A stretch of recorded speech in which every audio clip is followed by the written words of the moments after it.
Deputy President of Kenya, distinguished guests, Dr. Alex, my fellow Kenyans. First I say karibuni to our guests, and jambo. So, Mr. Deputy President, I've got two questions.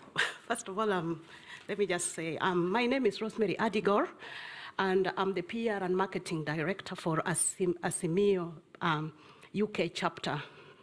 So I've got two questions for you. First, when you formed the government with His Excellency President Kenyatta, he treated you more like a principal. And in that case, you were given some of the most powerful dockets that, as any deputy president, we've never seen that sort of. So that was generosity from his part.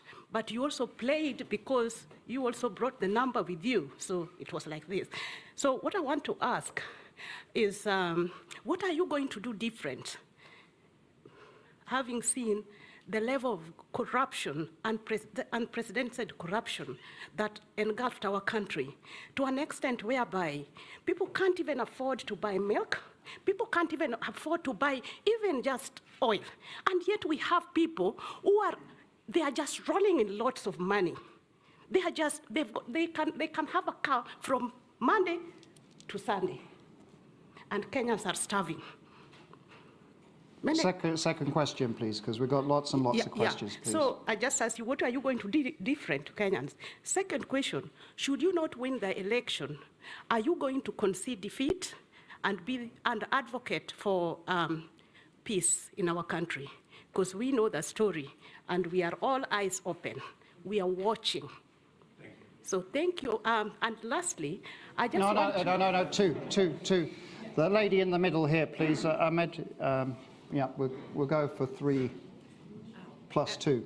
Excellency, Deputy President, thank you for sharing with us your convictions. I am Nashwat Megwar, Head of Political Practice at Concerto Global Public Affairs. I have 2 questions. The first one is a more political one.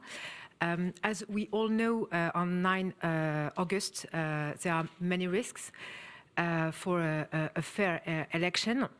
So on which tools do you rely to ensure a fair, transparent and inclusive election, and how can the international community support you this way? The second question is more economic. How can the international investors plug to your bottom-up platform vision to create employment and value in Kenya? And how can they become, as you say, true hustlers for Kenya? Thank you very much. And there was one gentleman there, you, sir. Yeah. One question, please, because I want to try and get a diverse number of questions. Ladies and gentlemen, distinguished guests, His Excellency, my name is Lashan Lethbridge, and my question for you today actually is just, well, the one.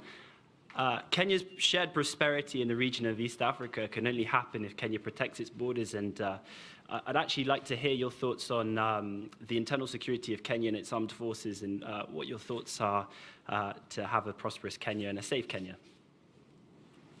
Right. Thank you very much. Yes, I have been Deputy President for 9 years. I don't know which dockets were given to me, because when President Uhuru Kenyatta formed government after the election, we've always had one president. We've never had 2. And the responsibility over government has never been shared between Uhuru Kenyatta and myself. Our first term, we ran a coalition government, but I can tell you there was no single opportunity where my party held a PG outside President Uhuru's party. We had one parliamentary group, one government, one program, and it was all clear.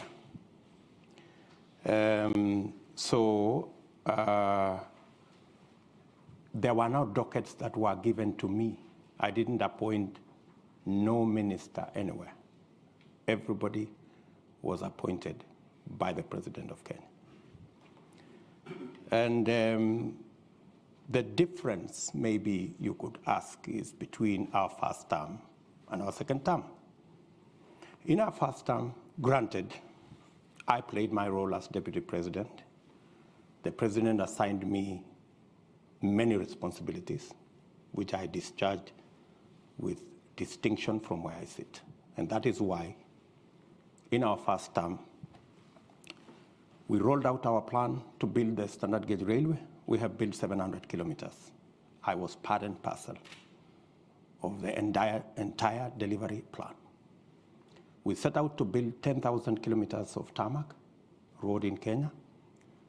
By June this year, in 3 months or so, we will have actually done 11,000 kilometers. I sat long hours with officials in government to design how that was going to happen. Same case to our TVET program. Same case to all the other programs that we delivered on our first term.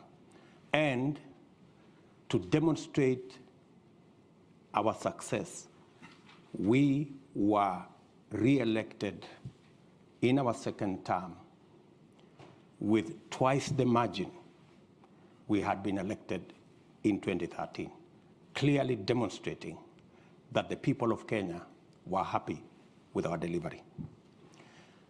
Unfortunately, in our second term, because of the political dynamics that came into play, the president told me that he wanted to do things differently. And he didn't want what had become normal in Kenya, that this was Ruto. He wanted a Uhuru. And I had a discussion, a candid discussion with him.